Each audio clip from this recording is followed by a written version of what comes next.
No, ma c'è anche il CNR che dice le stesse cose, comunque è sbagliato. Sì, andiamo avanti. Qual era?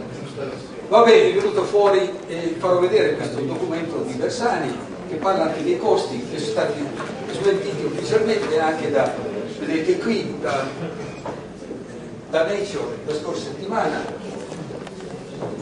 Andiamo avanti. Andiamo avanti. Ancora.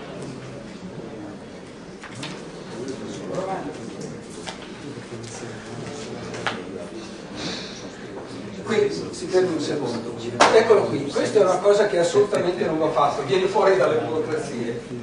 Cioè che siccome con esperimenti di quel tipo, che vanno avanti all'infinito e costano un mucchio di soldi, non vanno all'obiettivo, occorre tempo, qui dice e viene da Cadarache, Le Monde, la fusione nucleare si donne due secoli per farsi il problema. Occorre un secolo, questo non è assolutamente vero.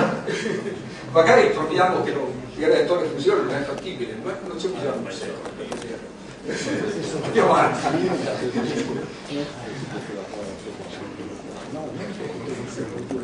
Ah, niente, di nuovo sono frasi dello stesso tipo. Queste vengono dal CNR, ugualmente sbagliate. Andiamo avanti. Questo è un articolo di nuovo errato che è apparso sul...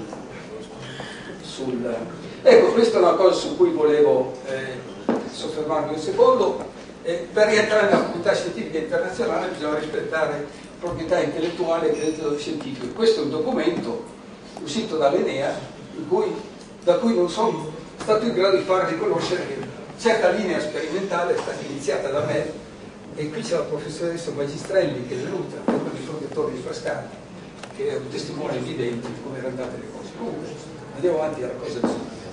Questo ve lo dico perché, rientrando nell'energia nucleare, bisogna veramente cambiare questo tipo di stile di pensare e di agire. Ah, sì. Andiamo avanti.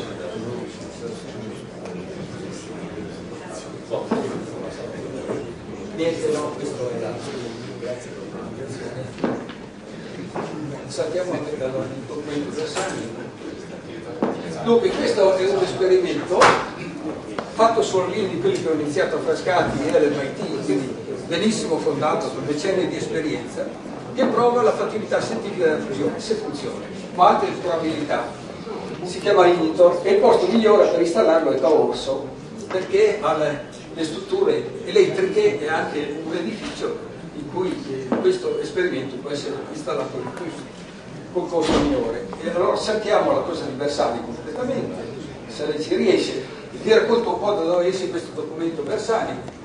Nella passata legislatura, si dice così, no?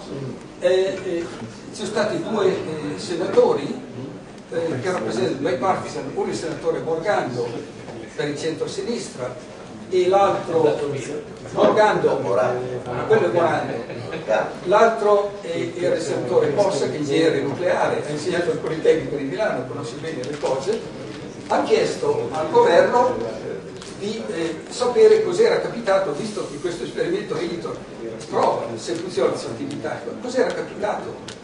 Il Parlamento aveva votato dei fondi ingenti, cosa è capitato ai fondi, cosa intende farsene, e sono passati dei mesi e è uscita una risposta del ministro Bersani, la quale è assolutamente allucinante, e prima che l'altro governo, cioè dalla fine della passata legislatura, allora questi due senatori mi hanno chiesto, volevano chiedere spiegazione al Senato, fare un documento di risposta, e questo è il tipo di risposta che abbiamo preparato, ma questo vi dice dati di fatto sulla fusione, principale affermazione non vere, no, stipuli, facciamo vedere solo l'indice, tanto i dettagli non interessano.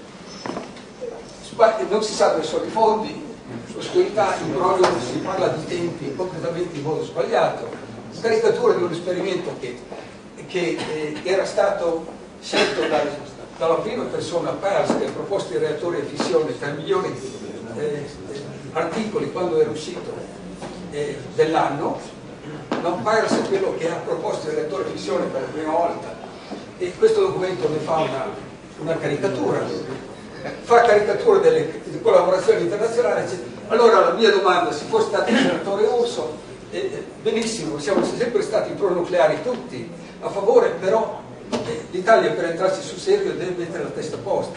Cioè, se i signori che vogliono occuparsi dell'energia nucleare sono quelli che hanno ispirato questo documento, io non vedo dove possa finire Urso. Grazie. Grazie professor Coppi.